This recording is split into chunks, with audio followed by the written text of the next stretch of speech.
Welcome. This is Radio Pras.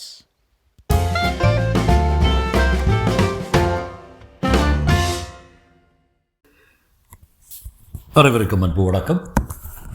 ஜெயமோகனின் மற்றொரு சிறுகதை இன்று. சிறுகதையின் பேர் மத்துரு தயிர்.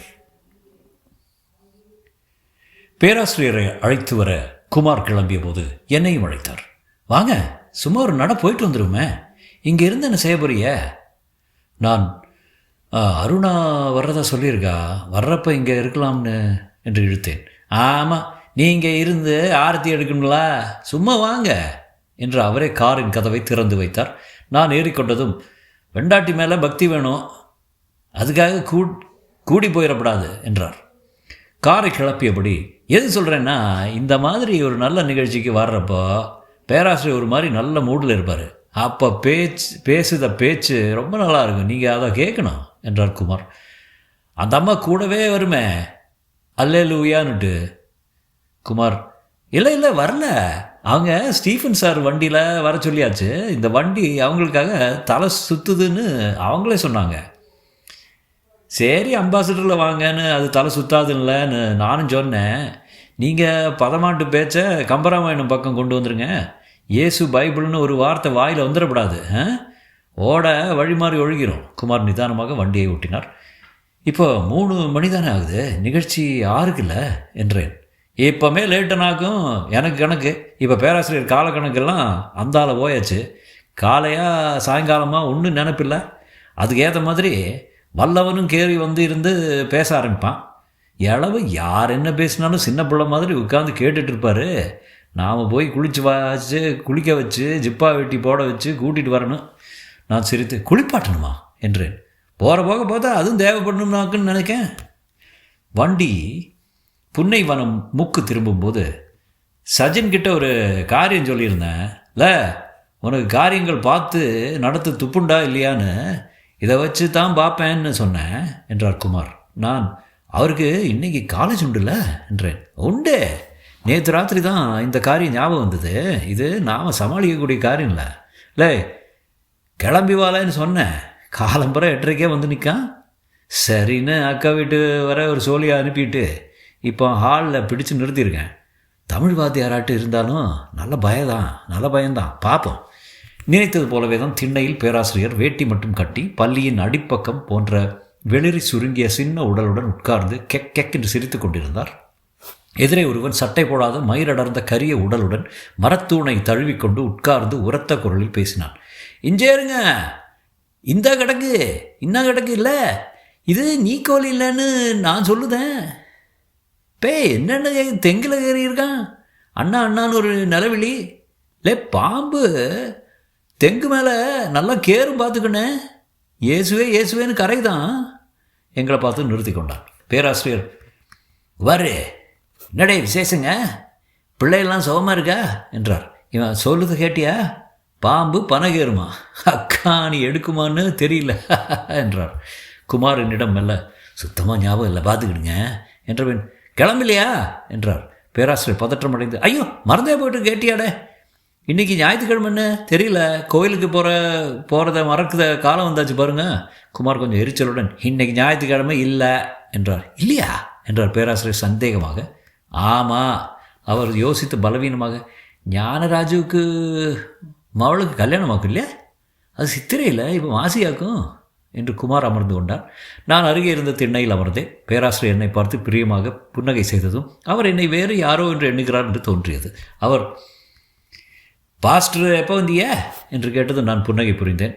குமார், இன்றைக்கும் குமரி மன்ற நிகழ்ச்சியாக நீங்கள் வாரிய என்றார். பேராசிரியர் வியந்து முகம் மலர செய்து சிரித்து, அதாக்கும் சங்கதி இல்லையா, டெய்ஸி போகிறப்ப சொல்லிட்டு போனா, அவன் என்ன சொல்லிட்டு போகிறான்னு மறந்துட்டோம்னு குமாரே என்று என்னை பார்த்தார். இது ஜெயமோகன் கதைகள் எழுதுகிறார்ல. பேராசிரியர் சட்டென்று என் கைகளை பற்றி கொண்டு, ஐயோ நேத்தாக்கும் நான் மாடர்ன் மோட்சம் படித்தது, அதாகும் கதை கிளாசிக்கு. குமார், நீ படிச்சிருக்கியா? குமார், படிச்சிருக்கேன், நீங்கள் குளிக்கலைன்னா குளிச்சுட்டு கிளம்பத்தான் நேரம் சரியாக இருக்கும் என்றார். அவரது பேத்தி வந்து எட்டி பார்த்து புன்னகை செய்தார். வெண்ணி போடுதியா என குமார் கேட்டார். சொல்லலையே என்றாள் அவள். போட்டுரு, இப்போ கிளம்பணும். அவள் உள்ளே சென்றதும் அந்த ஆள், பின்னையாகும் ரசம், அது பாம்பில் கேட்டியால என்று ஆரம்பித்தார். பின்ன என்றார் பேராசிரியர் பேராவலுடன். இல்லை போ என்று குமார் அவனை அதட்டி கிளம்ப செய்தார். அவன் முகத்தால் கிளம்புகிறான் என்று சைகை காட்டி எழுந்து சென்றான். எங்கேயாகுண்டே குமார் நிகழ்ச்சியே என்றார் பேராசிரியர். சிசி பள்ளிக்கூடத்தில் நம்ம ஜில்லாவில் உள்ள எல்லா ரைட்டர்ஸும் உண்டு, எல்லாரையும் பச்சைமால் கௌரவிக்கிறார். பேராசிரியர் சிரித்துக்கொண்டு, அதுக்கு நான் என்னது கிடை என்றார். நீங்கள் ஒரு ரைட்டருக்கு இல்லை, ஓனர் இல்லை என்றேன். பேராசிரியர் வெடித்து சிரித்து புரைக்கேறி தடுமாறினார். கேட்டியாடே குமார், ரைட்டரை வளர்த்தது கஷ்டமாகும் பார்த்துக்கோ என்று மீண்டும் சிரித்தார். நான் அவரை அப்போதே கம்பராமாயண மனநிலைக்குள் இட்டு செல்ல முடிவு செய்து ஏற்கனவே யோசித்து வைத்திருந்த பாடலை எடுத்தேன். நேற்று கம்பராமாயணத்தில் ஒரு பாட்டு படித்தப்போ உங்களை நினச்சி விட்டேன் என்றேன். பேராசிரியர் முகம் நெகிழ்ந்தது. கம்பனை படித்தேளா நேத்தா? அது ஒரு சுப முகூர்த்தம் பாருங்கோ. அப்படி சட்டுன்னு நம்ம கை அங்கே போயிடாது, போக வைக்கிறது அவனாக்கும். இப்போ நாம் கம்பராமாயணம் பேச ஆரம்பித்தவர்ல, இங்கே அவன் வந்து நிற்கான், என்னால் அவன் நிற்கதை ஃபீல் பண்ண முடியுது.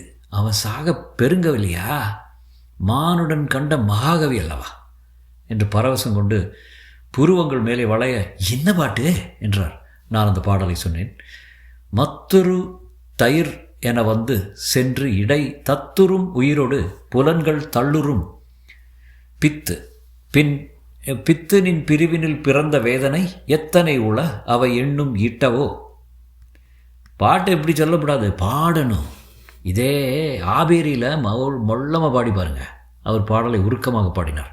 முகத்தில் தளர்ந்த திசைகள் உணர்ச்சிகளால் கொடி துணிகள் காற்றில் ஆடுவது போல நெளிந்தன. என்னான்னு சொல்லி போட்டான் பார்த்தீங்களா? நின் பிரிவினர் பிறந்த வேதனை பிரிவுக்கு இணையான வேதனை உண்டா? ஏன்னா மனுஷன் தனி ஆள் இல்லை. கேட்டலா? ஒவ்வொரு மனுஷனும் இன்னொருத்தருக்கு கூட ஒட்டியிருக்கான். அவன் இன்னொருத்தர் கூட ஒட்டியிருக்கான். கையும் காலும் விரலும் உடம்பில் ஒட்டி கிடக்கிறது மாதிரி மனுஷன் மானுடத்தோட ஒட்டி கிடக்கிறான்.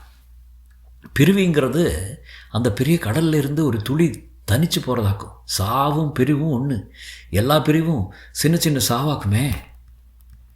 பேராசிரியர் குரலில் முதுமை நடுக்கம் மறைந்து உணர்ச்சியின் வேறு வகை நடுக்கம் குடியேறுவதை கவனித்தேன். குரல் ஓங்கி ஒலித்தது, கொஞ்சம் கிரிச்சிடக்கூடிய மென்குரல்.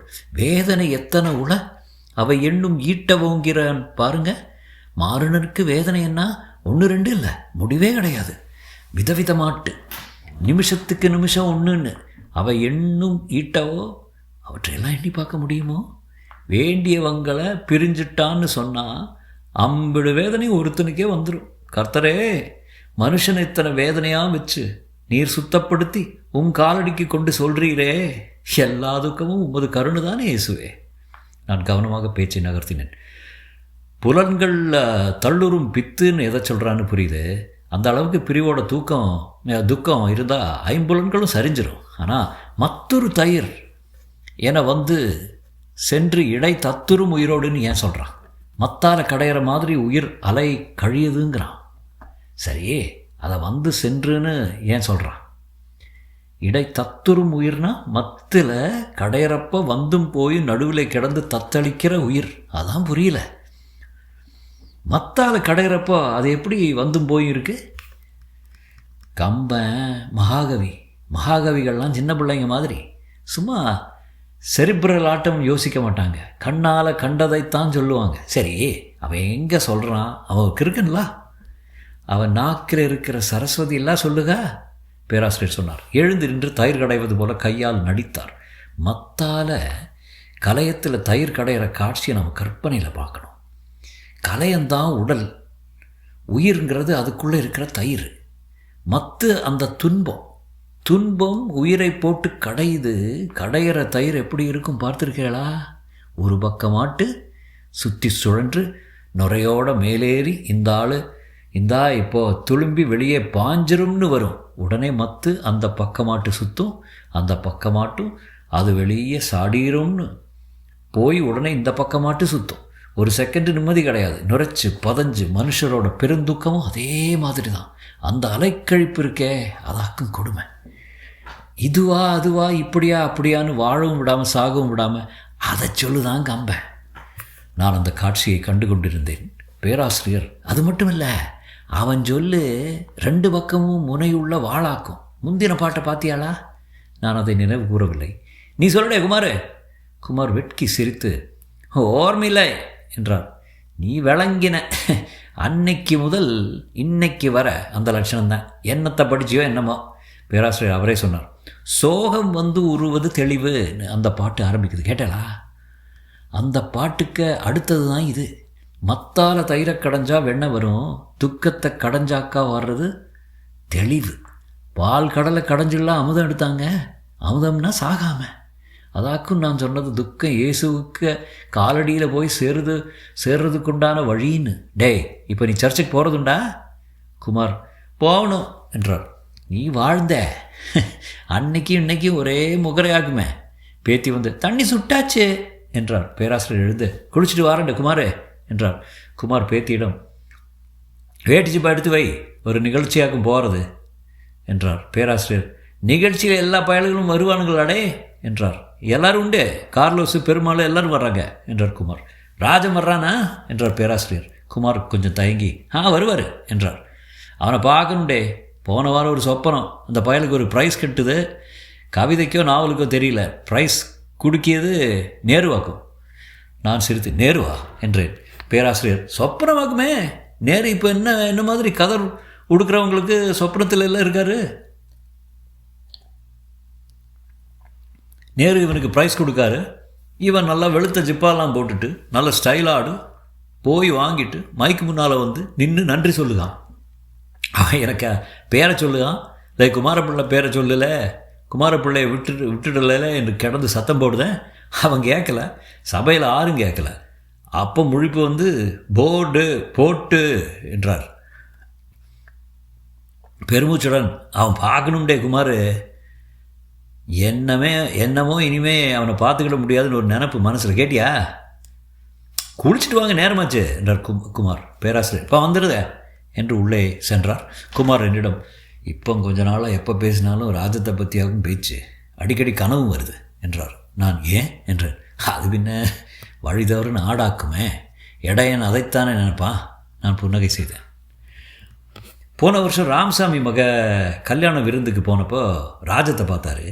நானும் கூட உண்டு. அப்போ ரோட்டில் இவர் இறங்குற நேரம் அவர் இதுக்கால வந்துட்டார். நான் ராஜத்தை பார்க்கல.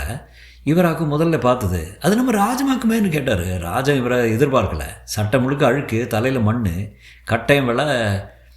கோபாலனும் அவருமாச்சும் சேர்ந்து எங்கேயோ போய் நல்லா குடித்து கீழே விழுந்து அப்படி எந்திரிச்சு வர்றாங்க. ராஜம் நீயால முக்கா என்று இவர் கேட்டதும் ராஜம் அப்படியே தரையில் உட்காந்து தலையில் கையிரண்டையும் வச்சுட்டாரு. கோபாலன் ஆடிக்கிட்ட ஸ்மால் ட்ரிங்க்கு ஒன்லி விஸ்கின்னு என்னமோ சொல்லுதாரு. ராஜன் தேம்பி அழுதாரு. நான் வாங்கன்னு கூட்டிகிட்டு வண்டியில் ஏற்றிட்டேன். அவனை ஆஸ்பத்திரிக்கு கொண்டு போடே, அவனுக்கு உடம்பு சரியில்லைன்னு வண்டியில் கிடந்து அனத்துறாரு. குடிக்கிற ஆளுகளை பேராசிரியர் அதிகம் பார்த்ததில்ல. இந்த மாதிரி குடி நினச்சே பார்த்துருக்க மாட்டோம்ல குமார் சொன்னார். ராஜம் இப்படின்னு ஊருக்கே தெரியுமே என்றேன். அது பேராசிரியருக்கு 25 வருஷமாக தெரியுமே. ஆனால் இது இந்த ஓவியமாக இருக்குன்னு தெரியாது. அதை சொன்னேன். ராஜம் இப்படி ஆனது பேராசிரியருக்கு கண்ணுக்கு முன்னால் இல்லை. அவர் ராஜத்தை வெளியே கொண்டு வர என்னென்னமோ செஞ்சுருக்காரு. அந்த குட்டிக்கு காலில் விழப்போனார்ல, எந்த குட்டி என்றேன். குமார் அது போட்டு இப்போ அதை பற்றி என்னவாகும் பேச்சு என்றார். இல்லை சொல்லுங்க என்றேன். குமார் நான் சச்சினை வர சொன்னது ராஜத்தை கொண்டு வந்து ஒரு மாதிரி நிதானமாக பேராசிரியர் முன்னால் நிறுத்துறதுக்காகவும் ஒரு 3 மணிக்கு கூட்டிகிட்டு போய் நல்ல லார்ஜ் ஒன்று வாங்கி கொடுக்க சொன்னேன். ஐயோ என்றேன். காரியம் இருக்கே, காலையில் இருந்தே குடிக்கலைன்னா நிற்க மாட்டார். 3 மணிக்கு குடித்தா 5க்குள்ளே இறங்கிடும். நேராக கொண்டு போய் ராமசாமி வீட்டுக்குள்ளே கேட்டு முகம் கழுவி நல்ல சட்டை வேட்டி மாற்றி அப்படியே கூட்டிகிட்டு வந்து முன்னால் நிப்பாட்டிட்டு விட்டோம்னா ஜோலி தீர்ந்தது. ஒரு நல்ல வேட்டியும் சட்டையும் கொண்டு போய் வச்சுருக்கே என்றார். சச்சின் உங்கள் சிஷ்யனாக்குமே செய்வான் என்றேன். நல்ல பையன், ஆனால் சொன்ன புக்கில் பாதி தான் படிப்பான், சொல்லிகிட்டே இருக்கணும் என்றார் குமார். ராஜா உங்கள் பேட்ச்மேட்டா என்றேன். எனக்கு 1 வருஷம் சீனியரு. நான் சேர்ந்தப்போ அவர் தான் பேராசிரியருக்கு ஆளுநாள். அப்போ எப்படி இருப்பார் தெரியுமா? இங்கெல்லாம் சில கோவிலில் பனந்தடியில் தூணு போட்டிருப்பான்.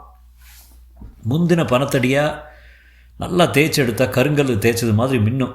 அது மாதிரி இருப்பார். ஊரில் அடிமுறை படிச்சிருக்காரு. மகாராஜா காலகட்டத்தில் கரமொழிவு நிலம் கொடுக்கப்பட்ட கரை நாடார் குடும்பமாக்கும். கையும் காலும் சும்மா இறுக்கி கன்னத்தில் இருக்கும். தலைமுடியை நீட்டி வளர்த்து பின்னாலே போட்டிருப்பார். மீசையை நல்லா கூர்மையை முறுக்கி சுருட்டி வச்சுருப்பார். ஆளை பார்த்தா சரித்திர நாவலில் வர கதாபாத்திரம் மாதிரி இருக்கும். நான் முதல்ல பார்த்தப்போ கொஞ்சம் பயந்துட்டேன். அட்மிஷன் போட்டு டிபார்ட்மெண்ட்டில் போய் கிளாஸில் ஜாயின் பண்ணதும் பேராசிரியர் ராஜா இவனை என்னன்னு கேளுடேன்னாரு. பேராசிரியரை பார்த்தா பாவமாக இருந்தது. சின்ன உருவம் பார்த்தீங்களா, இவர் ஒரு மாதிரி இடும்ப மாதிரி நிற்கிறாரு. இடைக்கிடைக்கு மீசையை முறுக்கிறதும் உண்டு. பிறகு என்றேன். நான் பயந்துட்டு வெளியவே நின்னேன். ராஜன் வெளியே வந்து வேய் வாருமே சாய் குடிப்போம் என்று வெளிச்சார். சாய் குடிக்க போகிறப்போ எங்கேயாக்கும் வீடு என்று கேட்டார். தெரியுமே, ராஜன் எப்பவுமே மெல்ல நமக்கு மட்டும் கேட்குற மாதிரி தான் பேசுவார். அந்த குரலை கேட்டப்போ தெரிஞ்சு போச்சு, இந்த ஆள் மனசில் மனுஷங்களுக்காக அழுக்குகள் ஒன்றுக்குமே இடம் இல்லைன்னு. அப்படியே கெட்டி பிடிக்கணும்ட்டு பொங்கிட்டு வந்தது. நான் புன்னகை செய்து ஆமாம், எனக்கும் அண்ணாச்சியை பார்க்குறப்போ எல்லாம் தொட்டு பேசணும்னு தான் தோணியிருக்கு என்றேன். ராஜா அன்னைக்கும் இன்றைக்கும் கள்ளம் இல்லாத ஆளாக்கும். ஒருத்தர் மேலேயும் வெறுப்போ கோபமோ பொறாமையோ ஒன்றும் கிடையாது. எப்பவும் பேராசிரியர் மனசில் ராஜன் தான் நம்பர் 1. ஆரம்பத்தில் ஒரு இது எனக்கும் இருந்தது, என்ன இப்படி இருக்கேன்னு. பிறகு அது அப்படித்தான் தெரிஞ்சுக்கிட்டேன். ராஜாவும் பேராசிரியர் மனசில் இருக்கிற இடத்துல இனி ஒரு மனுஷனும் ஏறி இருக்க முடியாது. அங்கே அவருக்காக சொந்த பிள்ளை கூட இல்லை. இயேசு இப்போ பூமிக்கு வந்தாருன்னு வைங்க, சட்டுன்னு இந்தாலே ராஜம் இங்கே வாங்க இங்கே வான்னு அவரை தான் முதல்ல கூப்பிட்டு அறிமுகம் செஞ்சு வைப்பார். அண்ணாச்சி PhD முடிக்கல என்றேன். எங்க அதுக்குள்ளே நீ பற்றி பிடிச்சு போடுத என்றார் குமார். என்ன தீய? குமார் கொஞ்சம் தயங்கிருப்பேன். ராஜா எப்போவுமே ரொம்ப இழகுன ஆளாங்க. சிவாஜி கணேசனுக்கு பிராப்தம்னு ஒரு படத்தை பார்த்துட்டு தியேட்டர்லேயே கதறி கூப்பாடு போட்டு அழுது தியேட்டருக்காரனுக்கு லைட்டை போட்டு என்னென்னு பார்த்துருக்கா கேள்விப்பட்டிருக்கேன். அப்படிப்பட்ட ஒரு திடீர்னு லவ்வில் விழுந்துட்டார். நான் அதை ஊகித்து விட்டுருந்தேன். அப்படியா, ஆள் யார்? அதெல்லாம் இப்போ எதுக்கு, ஒரு நாயர் பொண்ணு, பெரிய ஃபேமிலி, இங்கிலீஷ் படிச்சுட்டு இருந்தா. ஆளை சொன்னால் உங்களுக்கே தெரிஞ்சிருக்கும். அவள் அண்ணன் இப்போ மலையாளத்தில் ஒரு ரைட்டராக்கும், எக்ஸ்பிரஸில் வேலை பார்த்தான். ஓ என்றேன். அந்த ஆளை அதை விடுங்க என்றார் குமார். அந்த வயசில் லவ்னா என்ன, சின்ன பிள்ளைங்க பொம்மை எடுக்கிற மாதிரி தானே. பார்க்கறதுக்கு வித்தியாசமாக இருந்தால் அதுதான் வேணும்னு தோணிடும். வேறு எங்கேயும் இல்லாததுன்னா பின்ன அது இல்லாமல் இருக்க முடியாதுன்னு தோணிடும். அண்ணாச்சியோட கண் ரொம்ப அழகாக இருக்கும். அவர் கனிஞ்ச மனுஷர்னு அந்த கண்ணிலேயே தெரியும். மனசில் ஒரு நல்லதன்மை உள்ள எந்த பொண்ணும் அந்த கண்ணை பார்த்தா ஆசைப்பட்டுருவான்னு. குமார் சொல்லப்போனால் கன்னி வயசில் எல்லா பொண்ணுங்களுக்கும் மனசு முழுக்க நல்லதன்மை தான் இருக்கும். இது பிஞ்சில் இனிச்சு பழுக்கிறப்ப புளிக்க ஆரம்பிக்கிற கனின்னு பேராசிரியர் ஒரு வாட்டி சொன்னார். இவரை அந்த ஈர்ப்பில் தான் காதலிக்க ஆரம்பிச்சிருப்பா. ராஜன் பார்க்க இரும்பாக இருந்தாலும் உள்ள ஐஸ்கிரீம் ஆக்கும். சட்டுன்னு விழுந்துட்டார். இவருக்கு ஒன்றுக்கு ஒரு கணக்கு கிடையாது. பிரியத்துக்காக கணக்கு வாங்கிட போகிறாரு. அப்போல்லாம் ராஜத்தை பார்த்தா எப்படி இருப்பார் தெரியுமா? சர்ச்சில் ஆராதனை நடக்கிறப்ப பின்வரிசையில் சில பாவப்பட்ட முகங்கள் அப்படியே மெழுகுதிரி மாதிரி உருகி வழிஞ்சிட்டு இருக்கும். அதே மாதிரி அந்த குட்டி அந்த பிராயத்தில் விழுந்து விட்டா. காலு தவறி ஆற்று வெள்ளத்தில் விழுற மாதிரி. அவ்வளோ தூரம் போகணும்னு அவளும் நினச்சிருக்க மாட்டான். ஒன்றும் செய்ய முடியாமல் ஆயிட்டான். பறவை என்று பறவை என்ன, அது ஒரு சொப்பனம். அதிலிருந்து வெளியே வந்து தானே ஆகணும். அவள் அம்மைக்கும் அப்பாவுக்கும் விஷயம் தெரிஞ்சப்போ கூப்பிட்டு 4 சாத்துனாங்க. அவள் சட்டுன்னு கண்ணை திறந்து வெளியே சாடிட்டா. இவரால் முடியல. அவகிட்ட பேசக்கூடாதுன்னு அவளே சொல்லிட்டா. ராஜம் பண்பானவர். அவர் அப்படி சொன்னதுக்கு மேலே ஒரு நாள் அவகிட்ட ஒரு சொல்லு பேசினதில்லை. அவள் போகிற வர்ற பாதையில் நின்றுட்டு பார்த்துட்டே இருப்பார். ராத்திரி முழுக்க அவள் ஹாஸ்டலுக்கு வாசல்லையே அவள் ஜன்னலையே பார்த்துட்டு இருப்பார். தூக்கம் இல்லை, சாப்பாடு இல்லை, கேட்டால் பேசுறதில்ல. அவருக்கு துக்கத்தை பார்த்து தாங்க முடியாமல் பேராசிரியர் அவரே போய் அந்த குட்டிகிட்ட பேசினார். என் பிள்ளையை கொண்டுடாதேன்னு கையெடுத்து கும்பிட்டுருக்காரு. அவள் அழ ஆரம்பிச்சிட்டா. அவள் அப்பா வந்து பேராசிரியர் ரூமில் போய் பார்த்து இனி ஒரு வார்த்தை மிச்சம் இல்லாமல் பேசிட்டார். நீ வாத்தியாரா இல்லை கல்யாண புரோக்கரான்னு கேட்டதை நான் கேட்டேன். பேராசிரியர் ரூமில் தலை குனிஞ்சு உட்காந்துருக்காரு. கண்ணில் இருந்து கண்ணீராக சொட்டுது.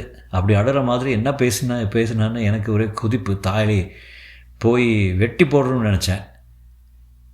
எனக்கு பிள்ளைக்கு நீ கதி இல்லையா என்று பேராசிரியர் சொன்னப்போ தான் அவர் ராஜத்தை நினச்சி அழறாருன்னு தெரிஞ்சுது. எனக்கும் கண் கலங்கி போட்டுது. குமார் சொன்னார், அந்த ஆளை அந்த குட்டியை டிசி வாங்கி கொண்டு போய் வேற எங்கேயோ சேர்த்தாங்க. பூனாவிலையோ பரோடாவிலையோ. ஒரு நாள் ராஜம் வந்தால் அவள் இல்லைன்னு தெரிஞ்சுது.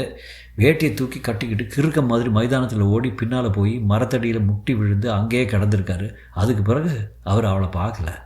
அவளும் ஒரு 10-20 வருஷம் கழித்து தான் திருவனந்தபுரத்துக்கு வேலையாக வந்தான். அன்றைக்கி தான் ராஜத்தை 4 பயக்க கூட்டிகிட்டு போய் சாராயத்தை வாங்கி ஊற்றுனது. அதுக்கப்புறம் ராஜம் படுகொழி நோக்கி சறுக்கி போயிட்டே இருந்தார். குடிகாரர் ஆகிறதுக்கும் அதிகம் இன்னும் நாள் ஆகலை. ஒரு 15 நாள் முழுக்க முங்கியாச்சு. யாரும் ஒன்றும் செய்ய முடியாது, சொல்லியாச்சு. காலை பிடிச்சி அழுதாச்சு. அவருக்கு அப்பா ஒரு தடவை முத்தாலம்மன் கோயிலில் கையை வெட்டி ரத்தத்தை கோயில் படியில் ஊற்றி, இந்தாடி குடி குடி, என் பிள்ளை எனக்கு திருப்பி குடிடி மூதின்னு சொல்லி சத்தம் போட்டு அழுதுருக்காரு. இனிமேல் அதை பற்றி ஒன்றும் சொல்லுறதுக்கு இல்லை. பேராசிரியர் குளித்து விட்டு வந்தார். தலையை நன்றாக தோட்டாமல் ஈரம் ஜிப்பாமையில் சொட்டி அதில் சொட்டு நீளத்தின் புள்ளிகள் துவங்கின. தலையை தவிட்டப்படாதோ என்று குமார் எழுந்து சென்று அருகே இருந்து துண்டால் அவர் தலையை துடைத்தார். குமாரே, எனக்கு பர்ஸை காணில் கேட்டியா? அது எதுக்குப்பா? கண்ணாடி இருக்குல்ல? இருக்கடே. போரும் வாங்க. பேராசிரியர் மெல்ல படி இறங்கி இயேசுவே கர்த்தாவே என்று கண் மூடி செவித்து வேனில் ஏறிக்கொண்டார். குமார் ஓட்டினார். நான் பேராசிரியர் அருகே அமர்ந்து கொண்டேன். பேராசிரியர் விட்ட இடத்திலிருந்து ஆரம்பிப்பது போல கம்பராமாயண பாடலை சொல்ல ஆரம்பித்தார். ஆவி உண்டு என்னும் ஈது உண்டு, உன் 6 உயிர் சேவகன் திருவுரு தீந்திலா, பூயிலை தளிரிலை பொறிந்து வெந்திலா, காயிலை கொடியிலை நெடிய காணலாம். முதுமையில் தளர்ந்த குரலில் அந்த பாடல் ஏதோ புராண மந்திரம் போல ஒலித்தது. அதன் அர்த்தம் நெஞ்சுக்கு வருவதற்குள்ளே என் மனம் சிலிர்த்தது. அப்போ நீங்கள் சொன்ன பாட்டுக்கு 2 பாட்டு முன்னால் உள்ளதாக்கு. ராமன் சீதையை பிரிஞ்சிருக்கான். அவன் படுற துக்கத்தை ஹனுமன் சீதைக்கிட்ட வந்து சொல்லுகான். உயிர் இருக்குதுன்னு சொல்லப்படுற அந்த உடல் மட்டும்தான் இருக்குது, அவ்வளோதான். உயிர் இருக்குது, உடலும் இருக்குது. அதுக்கு மேலே மனுஷன் இருக்கான்னு சொல்ல ஒன்று வேணுமே, அது இல்லை. என்ன ஒரு துக்கம்! அந்த நெடிய காட்டில் உன் கணவனோட திருவுரத்தை தீண்டினாத காயாத பூவும் இலையும் இல்லை. அவன் துக்கத்தோட சூடுபட்டு பொரிந்து வேகாத காயோ கொடியோ இல்லை. காடே வாடி போச்சு. காடே வாடி போகிற துக்கம் நினச்சி பாருடே குமார். குமார் ஓட்டும்போது சாலையிலிருந்து பிரச்சனையை விளக்குவதில்லை. நான் அவ்வளோ பெரிய துக்கத்தை இயற்கையே தாங்காது தான் என்றேன். பேராசிரியர் பெருமிச்சு விட்டு, என்னமா எழுதியிருக்கான். இன்றைக்கி கம்பனை படிக்க ஆள் இல்லாமல் ஆயிட்டுருக்கு. ஒரு கல்ச்சருக்கு உச்சம்னா அது மகாகாவியம்தான். கம்பன் நம்ம சமூகத்தோட கோபுர கலசம். ஆனால் நம்ம ஆளுக்கு புரிய மாட்டேங்குது. என்ன கருத்துன்னு கேட்கான், அர்த்தத்தை சொல்லுறான். அர்த்தம்னா என்னது? துக்கத்துக்கு ஏது அர்த்தம்? துக்கத்தை புரிஞ்சவனுக்கு கவிதையில் மேற்கொண்டு என்னத்தை புரிஞ்சுக்கிறதுக்கு இருக்குது? நான் அண்ணாச்சியை பற்றி நினைத்து கொண்டிருந்தேன். பேராசிரியர், கம்பராமாயணத்தை புஸ்தகம் வச்சு வாசிக்கப்படாது, ஒன்றும் கிடைக்காது. சும்மா போட்டு வர்ணிக்கிறான்னு கூட தோணிடும். குரு வேணும். காவியத்தை வாழ்க்கையும் ஒன்றா சேர்த்து அவர் சொல்லி கொடுக்கணும். எல்லாரும் வாய்ச்சிடக்கூடாது என்றார். அவர் நினைவுகளில் ஆழ்வது போல் இருந்தது. பூர்வ ஜனமோ என்னமோ. குரு அமைஞ்சார், கவிதை அமைஞ்சது, மனம் அமைஞ்சது. எழுதி கொண்டுட்டு வரணும். வேற என்னத்தை சொல்ல? பேராசிரியர் சட்டென்று கைகூப்பினார். எங்கே இருக்காரோ ஒரு 4 தடவையாவது கோட்டார் குமாரப்பிள்ளை பேரை சொல்லாமல் இருக்கிறது இல்லை. மகாராஜன் கண்ணு பார்க்கலன்னா எங்கே இருந்திருப்பேன், என்ன செஞ்சிருப்பேன்? இயேசுவே! கண்களில் இருந்து கண்ணீர் வழிந்து சுருக்கம் விழுந்த கன்னங்களில் விரிசல்களில் பரவி தாடையில் உருண்டு மடியில் சொட்டியது. கூப்பிய கையுடன் அப்படியே அமர்ந்திருந்தார். நான் குமார் காரை கொஞ்சம் வேகம் குறைக்கலாம் என்று நினைத்தேன். ஆனால் அவர் பின்னாலே நிகழ்வதை கவனிக்கவே இல்லை என்று தோன்றியது. கண்ணீரை துடைத்துக் கொண்டு பேராசிரியர் மெல்ல விசும்பினார். நான் அவரை சந்தித்த போதெல்லாம் எதற்காகவோ அவர் அழுவதை கண்டிருக்கிறேன். கம்பனை நினைத்து, இயேசுவை நினைத்து முதுமை கனியும் தோறும் மனம் இளகி நெகிழ்ந்து விட்டது போல, இள நுங்குகளுக்குள் குளிர்ந்த பாகு போல ஆன்மா உள்ளே நிறைந்திருக்கிறது. பேராசிரியர் கண்களை துடைத்துக்கொண்டு, இயேசுவே எம்பெருமானே என்றார். பின் என்னை பார்த்து புன்னகை செய்தார். மிட்டாய்க்கு அழுத குழந்தை எது கிடைத்ததும் கண்ணீருடன் சிரிப்பது போல இருந்தது. நானும் புன்னகை செய்தேன். கோட்டார் குமாரபிள்ளையை பற்றி சொல்லியிருக்கேனா என்றார். ஆம் என்றேன். அது அவருக்கு ஒரு பொருட்டாகப்படவில்லை. அவர் ஏற்கனவே சொல்ல ஆரம்பித்து விட்டிருந்தார். அன்றைக்கெல்லாம் டிவிடி ஸ்கூலில் ஒரு அட்மிஷனாக்க சாதாரணப்பட்ட விஷயம் இல்லை. பல பேர் ஃபீஸு கொடுக்க மாட்டாங்க. இன்னும் ஆரம்பத்திலே ஃபீஸ் வாங்கிடுவாங்க. எனக்கு அப்பா ஒரு மேசனு. கொத்து வேலைன்னா இன்றைக்கி உள்ள மாதிரி இல்லை. 6 அணா சம்பளமும் உச்சக்கஞ்சியும். நான் ஸ்கூலில் இருந்து அப்பன் வேலை செய்கிற இடத்துக்கு போவேன். அந்த கஞ்சியில் பாதியை எனக்கு கொடுப்பாரு. எப்பவும் சோலி கிடையாது. அப்போ நெய்யூர் ஆஸ்பத்திரிக்கு போய் ஒரு நேரம் அங்கே கொடுக்குற கஞ்சியை வாங்கிட்டு வந்து குடிப்போம். ஆனால் நான் படித்தாகணும்னு அப்போ நினச்சிவிட்டாரு. அவர் மாதிரி ஆளுக ஒரு முடிவெடுத்தால் அதை எப்படியும் செய்வாங்க. ஜீவிதத்துக்கு ஆழம் வரைக்கும் கண்டவங்களாக்கும். நான் மெட்ரிக் பாஸ் ஆனதே ஊரில் ஒரு பெரிய ஆச்சரியம். கொத்தனுக்கு அவன் மெட்ரிக் ஜெயிச்சு விட்டானே, இனி வெள்ளையும் சட்டையும் தான் வந்து நிற்பானே. மேல் சாதிக்காரங்க மட்டும் இல்லை, எங்கள் சாதியிலே பணக்காரங்களுக்கு எரிஞ்சது. என்னுடைய ஞானம் பையன் எங்கள் சர்க்கார் வேலைக்கா என்று கேட்காங்க. எனக்கு அம்மைக்கு நடையே மாறி போச்சு. ஆனால் அப்பன் அடுத்த தீர்மானத்தை எடுத்தாருலே, படிக்கையால என்னார். படிக்கன்னு சொன்னேன். கூட்டிக்கிட்டு நாகர்கோயிலுக்கு போனார். எங்கள் வேதக்கார பள்ளிக்கூடம் 4 இருக்குது. ஒரு இடத்துலையும் முன்பணம் கொடுக்காமல் சீட்டு இல்லைன்னு சொல்லிட்டாங்க. சரி பார்ப்போமேன்னு நேராக டிவிடிக்கு போனோம். அங்கேயும் அதே கதை தான். பேராசிரியர் முகத்தின் மாற்றங்களை பார்த்து கொண்டிருந்தேன். அப்போ நேராக எதிரில் பிள்ளைவான் வர்றாரு. பிள்ளைவாள் வெயிலும் நிழலுமா மாறி மாறி அடிக்க அவர் நடந்து வர்றப்ப இப்போவும் நான் பார்க்கேன். நல்ல கருப்பு நிறம், வழுக்க, காலர் இல்லாத வெள்ளை ஜிப்பாக தான் போடுவார். ரெட்டை மல்லு வேட்டி, ஈரழ துண்டு ஒன்று தோளில் போட்டிருப்பார். சட்டையில் பேனாவும் ஒரு சின்ன புக்கும், நெத்தி நிறைய விபூதி, தோல் செருப்பு ரக்குன்னு கேட்கும். அவர் வேட்டி நுனியை இடது கையால் பிடிச்சிட்டு நிமிந்து நடந்து வர்றதை பார்த்து அப்படியே நின்றுட்டேன். இப்போ கோடி ரூபா சொத்து இருக்கவனுக்கு அது ஒரு இது இருக்கும். ஆனால் ஞானவானுக்கு ஒரு கம்பீரம் உண்டு பாருங்க. அதை இவன் ஜென்மம் முழுக்க பார்த்தாலும் அடைஞ்சிக்கிட முடியாது. நேராட்டு போய் கும்பிட்டுட்டு நின்னேன். அதுக்குள்ளே காலில் 100 தடவை மானசீகமாக விழுந்தாச்சு. என்னாரு அட்மிஷன் வேணும்னு. அதுக்கு எனக்கிட்ட சொல்லத, போய் ஹெட்மாஸ்டர்கிட்ட போய் சொல்லுன்னாரு. நீங்கள் தான் எனக்கு குருன்னு. அப்படி சொன்னேன்னு இன்றைக்கும் தெரியாது. ஒரு குட்டியை பார்த்ததுமே இவ போன ஜென்மத்தில் சொந்தம்னு சொல்லும்போது இல்லை, அதை மாதிரி தான் நின்று அப்படியே பார்க்காரு ஒரு நிமிஷம். பிறகு வா கூட்டிகிட்டு போய் இந்தா எனக்கு பையன்னு சொல்லி சேர்த்து விட்டார். ஃபீஸு பைசாவுக்கும் அவர் கேரண்டி, அவர் தான் கார்டியன். அப்படி அவர்கிட்ட சேர்ந்துக்கிட்டேன்.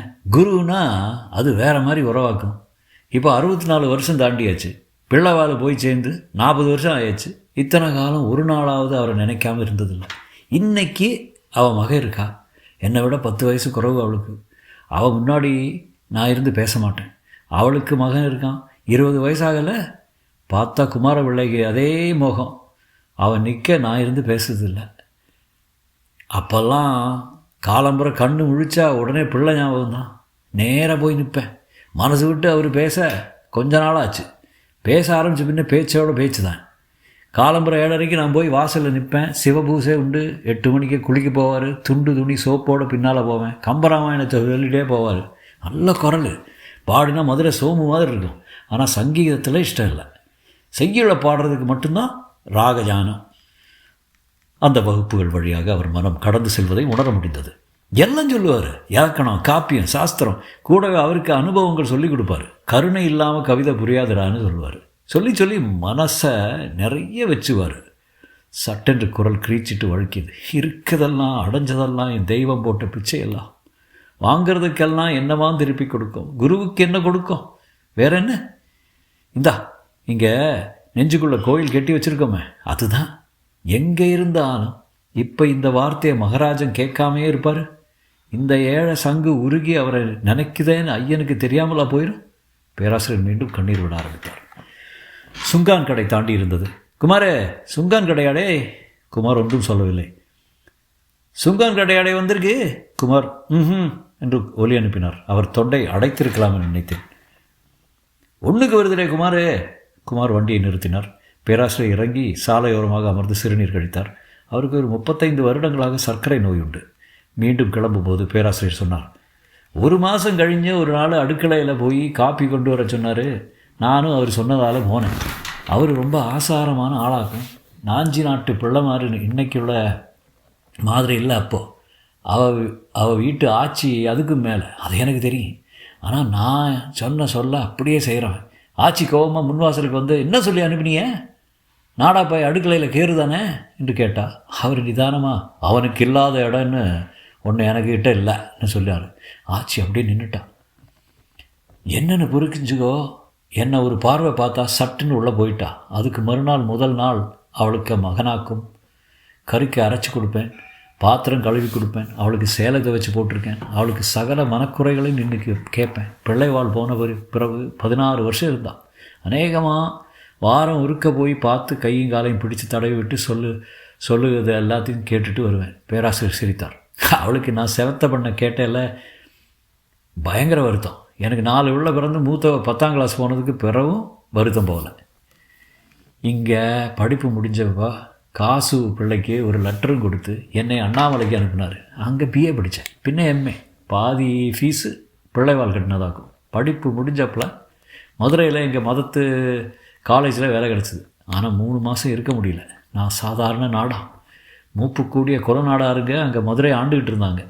மனம் சொடைஞ்சு போய் ஒரு லெட்ரு பிள்ளைக்கு எழுதினேன். கிளம்பி வந்துரு, நான் இருக்கேன்னு எனக்கு ஒரு லெட்ரு போட்டார்.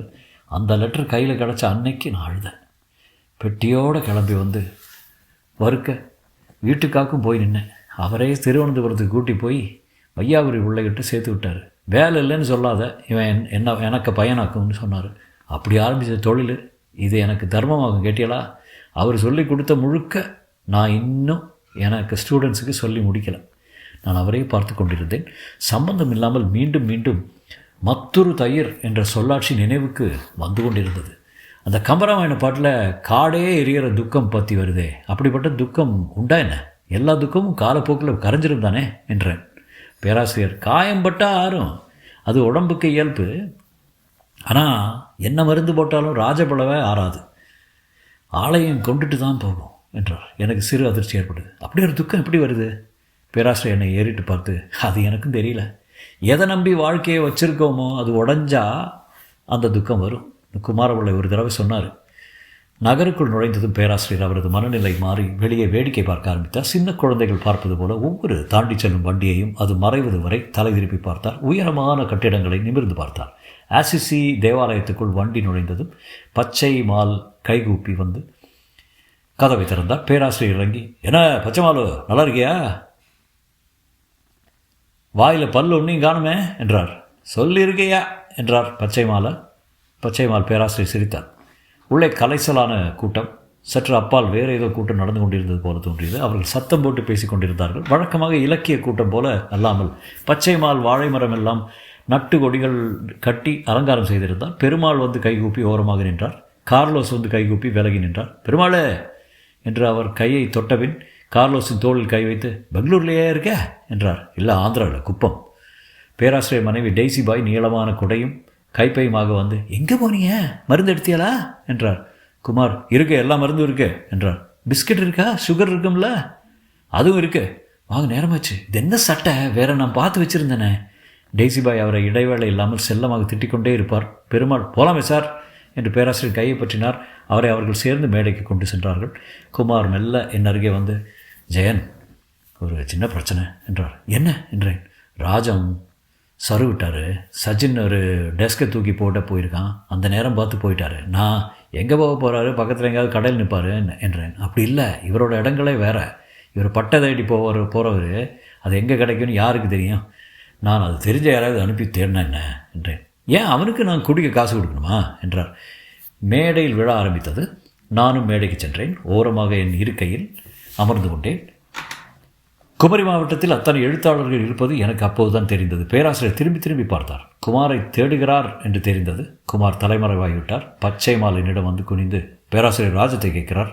எங்கே இருக்காருன்னு தெரியுமா? நான் குரூர திருப்தியுடன், குமாருக்கு தான் தெரியும், அவர்கிட்ட கேளுங்க என்றேன். முதல்ல குமார் எங்கே? அதை சச்சின் கிட்ட கேளுங்க. பச்சைமால் முகத்தில் பரிதவிப்பு தெரிந்தது. மேடைக்கு பின்புறம் உலவி விட்டு பச்சைமால் தொய்ந்து திரும்பி வந்தார். ராஜம் பற்றிய தகவலே இல்லை என்று தோன்றியது. நடுவே பேராசிரியர் கழிப்பறை சென்றார். கூடவே சென்று பச்சைமால் குமாரை அழைத்து வந்து விட்டுவிட்டார்.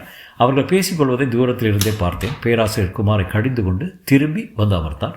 மேடையில் பேச்சுக்கள் நீண்டு கொண்டே சென்றன. பாராட்டுகள் மேலும் பாராட்டுகள், சம்பிரதாயங்கள் மேலும் சம்பிரதாயங்கள். நான் சிறையில் கழிக்கச் சென்று செல்பேசியை எடுத்து பார்த்தபோது 2 தவறிய அழைப்புகள் இருந்தன. அவற்றில் ஒன்றை அழைத்து பேசிக்கொண்டு விலகிச் சென்றேன். பக்கவாட்டில் ஒரு அறையில் அனிச்சையாக கண் திரும்பிய போது அங்கே ஒருவர் இருப்பது போல தோன்றியது. பேசியபடியே பின்னால் நகர்ந்து மீண்டும் உள்ளே பார்த்தேன். கொஞ்சம் அதிர்ந்து பேச்சை விட்டுவிட்டேன். அது அண்ணாச்சி தான். தரையில் சுவரோடு சேர்ந்து குந்தி அமர்ந்து எங்கோ பார்த்து கொண்டிருந்தார். பழைய உடைசல்கள் வைக்கும் அறை அது. கொடிகளும் அட்டை பெட்டிகளும் நிறைந்த அடைசல் நடுவே ஒரு மேஜை நாற்காலி, மறுபக்கம் திறக்கும் ஜன்னல். நான் அறைக்குள் நுழைந்தேன். அண்ணாச்சி போதை போட்டிருப்பார் நினைத்தேன். அவரை மெல்ல அழைத்து சென்று உடைமாற்றி கூட்டி வரலாம் என்று எண்ணினேன். அவர் நிமிர்ந்து என்னை பார்த்தார். கண்கள் மினுமினு என்றிருந்தன. தாழ முடியாதபடி வலிக்கும் போது மிருகங்களின் கண்கள் அப்படி இருக்கும். அண்ணாச்சி என்றேன். அவர் என்றார். என்ன இங்கே இருந்துட்டீங்க? அவர் குடிக்கவில்லை என்று உடனே எனக்கு தெரிந்தது. சட்டை வேட்டி எல்லாமே சுத்தமாக மடிப்பு கலையாமல் இருந்தன. தாடியும் தலைமயிரும் நன்றாக சீவப்பட்டிருந்தன. என்னாச்சே என்றேன். நல்ல சுகமில்லை என்றார். ஏன், என்ன செய்யுது? ஒத்த தலைவலி, அதாகும் இருட்டில் இருந்தேன். நீங்கள் போங்க, ஸ்டேஜில் வெளிப்பாக. நான் வெளியே வந்தேன். குமாரை செல்லில் அழைத்து வர சொன்னேன். நான் நகர்ந்தால் அண்ணாச்சி சென்று விடுவார் என்று எனக்கு தெரியும். குமார் பாய்ந்து வந்தார். என்ன செய்தாரே? சும்மா இருக்காரு. தலைவலியா? தண்ணியா? இல்லை, வாடை இல்லை. கஞ்சாவாக இருக்குமா? அப்படியும் தெரியல, பாருங்க என்றபின் நான் மேடைக்கு சென்றேன். வயதில் நான் தான் இளையவன். கடைசி மரியாதைக்காக என்னை அழைக்க பச்சைமால் பதறிக்கொண்டிருந்தார். மேடையில் இருந்து இறங்கி பெருமாளின் கைகளை பிடித்து நடக்கும்போது பேராசிரியர் திரும்பி திரும்பி பார்த்தார். குமார் என்னிடம் வந்து, ராஜத்தை கூப்பிட்டேன், வரமாட்டேன்னு சொல்லுதாரு. ஒரு நிமிஷம் வந்து தலையை காட்டிட்டு போங்கன்னா கேட்க மாட்டேங்கிறாரு. ஒரு வார்த்தை பேசி பார்க்குறீங்களா என்றார். நான் அறைக்கு சென்றேன். அதே இடத்தில் அப்படியே ராஜம் அமர்ந்திருந்தார். அண்ணாச்சி, நீங்கள் ஒன்றுமே செய்ய வேண்டாம், ஒரு நிமிஷம் முன்னாடி வந்து நில்லுங்க. அவர் என்னுடைய ராஜம்னு கேட்பார், கிளம்பிடுவாங்க. அவரால் இனி அதிக நேரம் நிற்க முடியாது என்றேன். இல்லை வேண்டாம், கட்டாயப்படுத்தாதீங்க என்றார். நான் அந்த நாற்காலி அமர்ந்தேன். 4-5 மாதமாக உங்களை பற்றி கேட்டுகிட்டே இருக்காராம். இப்போ கூட கேட்டார். ராஜம் ஒன்றும் சொல்லவில்லை. நான் மேலும் முன்னகர்ந்தேன். ஒருவேளை இதாக்கும் கடைசி சந்திப்புன்னு சொன்னார். அவரை மாதிரி ஒருத்தர் ஒன்றும் காணாமல் அப்படி சொல்ல மாட்டார். நீங்கள் இப்போ வந்து பார்க்காம போனால் ஒருவேளை உங்கள் வாழ்க்கை முழுக்க வருத்தப்படுவீங்க. அண்ணாச்சியிடம் அசையவே இல்லை. தலையை கொஞ்சம் சரித்து தரையே பார்த்து கொண்டிருந்தார். வாங்க வந்து பார்த்துட்டு போங்க, இப்போ நீங்கள் பார்க்குறது தான் கடைசி பார்வை, சொன்ன கேளுங்க. அண்ணாச்சி நிமிர்ந்து, அது எனக்கும் தெரியும் என்றார். நான் அதிர்ச்சி அடைந்தேன். அந்த வார்த்தைகளை அவரை அதிரச் செய்வதற்காகவே சொல்லியிருந்தேன். அண்ணாச்சி, வேண்டாம், நான் வரமாட்டேன், என்னை விட்டுருங்க என்றார். அவரையே பார்த்து கொண்டிருந்தேன். அவரை அசைக்க முடியாது என்று தெரிந்து விட்டது. பெருமூச்சுடன் எழுந்து வெளியே வந்தேன். குமார் ஓடி வந்தார். என்ன சொல்லுதாரே என்றார். அவர் வரமாட்டார், அவர் கட்டாயப்படுத்துறது அர்த்தம் இல்லை என்றேன். சச்சின் ஓடி வந்து, பேராசிரியர் கிளம்புறாரு என்று குமாரிடம் சொன்னான். குமார் ஓட நான் பின்னால் சென்றேன். டெய்சிபாய் காரில் ஏறி அமர்ந்து ஜன்னல் வழியாக தலை நீட்டி, அங்கே என்ன செய்தார், நேரமாகுதில்ல என்றார். பேராசிரியர் வாசலில் நிற்க அவரது முன்னாள் மாணவர் அனைவரும் சூழ்ந்து நின்றார்கள். எல்லாருக்கும் நல்லது வரட்டும், கர்த்தாவை அனுகரிப்பார், இனி ஆற திரும்பி பார்ப்பேனோ தெரியலை, அக்கறை கண்ணில் பட்டாச்சு, பார்ப்போம். அவர் தொண்டை இடறியது. திரும்பி குமாரை பார்த்தார். குமார் அவருடன் காரை நோக்கி நடந்தார். ராஜம் வரலையோ என்றார் பேராசிரியர். குமார், வந்தார், இப்போ எங்கே போனார்னு தெரியல என்றார். குடிக்க போயிருப்பான், அவனுக்கு விதி இப்படியாச்சே, இருந்ததுலேயே நல்ல வித்துன்னு நினச்சேனே, கர்த்தருக்கு கணக்கை அறியாமல் எனக்கு கணக்கை வச்சேனே. பேராசிரியர் மெல்ல விசும்பினார். பின் கழுத்தின் தொங்கு தசைகளும் தொங்கிய கன்னங்களும் இழுபட்டு அதிர தேம்பி ஆள ஆரம்பித்தார். உள்ளே கேருங்க, நேரமாச்சே என்றார் டெய்சிபாய். குமார் கதவை திறக்க பேராசிரியர் குமாரின் தோளை பற்றி கொண்டு நின்று, நான் சங்கு பொட்டி சொன்ன ஜெபத்தை எல்லாம் கர்த்தாவு கேட்கல, ஆனாலும் எனக்கு ஜீவன் உள்ள வரை நான் ஜெயிப்பேன் குமார். எனக்கு பயலுக ஒரு குறையும் வரப்படாது. அவன் கர்த்தாவுக்கு பிள்ளையாகும், அவனுக்கு வலியெல்லாம் கர்த்தாவு எடுக்கணும். குமார் அவரை கிட்டத்தட்ட தூக்கி காரில் ஏற்றினார். கதவை சாத்தியதும் கார் உரிமை முன்னால் சென்றது. கார் சென்ற பின் குமாரினிடம் திரும்பி, இது திமிரு, இழுத்து போட்டு செவிலில் 4 அப்புன்னா சரியாக இருக்கும் என்றார். நான் ஒன்றும் சொல்லவில்லை. குமார் சஜினிடம், நீ எனக்கு வண்டியை எடுத்துகிட்டு வாடே, நான் எல்லாரையும் விழிச்சிட்டு வரேன், எல்லாத்தையும் சொன்னால் தான் செய்வியா என்று அதே கோபத்துடன் சொல்லி, நீங்கள் எப்படி போறியா என்றார் கோபமாக. நான் பஸ்ஸில் போயிடுவேன், நேரமாகல என்றேன். குமார் சென்றதும் நான் அங்கேயே நின்றேன். மெல்ல கூட்டம் கலைந்தது.